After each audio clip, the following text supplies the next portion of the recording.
கையில் அதிகாரமும் வசதி வாய்ப்பும் இருந்தால் நாம் நினைத்ததெல்லாம் பண்ண கைகூடும் என்ற ஒரு காலகட்டத்தில் நாம் வாழ்ந்து கொண்டிருக்கிறோம்.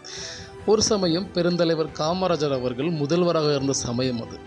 விருதுநகர் பேருந்து நிலையத்தில் ஒருவரை 4 பேர் கொண்ட கும்பல் அரிவாளால் வெட்டிவிட்டு தப்பி சென்றனர். அந்த வெட்டுப்பட்ட நபரை மருத்துவமனையில் அனுமதித்தார்கள். ஆனால் சிகிச்சை பலனின்றி அந்த நபர் உயிரிழந்தார். அவருடைய கடைசி இறுதி மரண வாக்குமூலத்தின் மூலமாகவும் போலீசாரின் அதிரடி சோதனை மூலமாகவும் மீதமுள்ள குற்றவாளிகள் யார் என்று கண்டுபிடிக்கப்பட்டனர். அந்த சமயம் பெருந்தலைவர் காமராஜர் காவல்துறை மந்திரியாக இருந்த கக்கன் அவர்களிடத்தில் சொல்கிறார், இந்த வழக்குகளில் தொடர்புடைய அனைவரையும் உடனடியாக கைது செய்து சிறையில் அடைக்குமாறு உத்தரவிடுகிறார். கக்கன் அவர்களும் அதற்கிணங்க அத்தனை பேரையும் கைது செய்கிறார், சிறையிலும் அடைக்கிறார்கள்.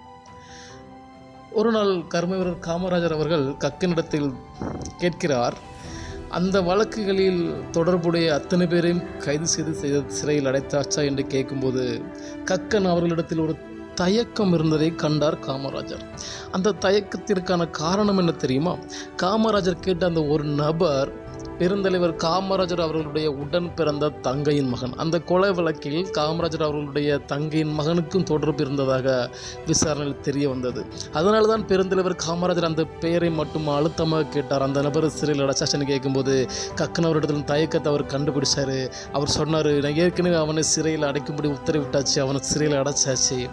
சட்டத்தின் முன்பு அனைவரும் சமம், குற்றம் செய்தவன் குற்றவாளியே என்று உரைத்தார். நம்மளுடைய நோக்கம் இந்த தேசத்தையும் தேச மக்களுக்கு உண்மையான முறையில் சேவை செய்வதிலும் மட்டுமே நம்மளோட நோக்கம் இருக்க வேண்டுமே தவிர குற்றம் செய்தவன் கண்டிப்பாக தண்டனை அனுபவித்தே தீர வேண்டும் என்று தன்னுடைய சொந்த தங்கையின் மகனை சிறையில் அடைத்த எம் பெருமகனார் பெருந்தலைவர் காமராஜர் அவர்கள் இந்த தேசத்திற்கும் தேச மக்களுக்கும் எவ்வளவு உண்மையாக இருந்திருக்கிறார் என்பதை மீண்டும் ஒரு முறை நிரூபித்தார் பெருந்தலைவர் காமராஜர் அவர்கள்.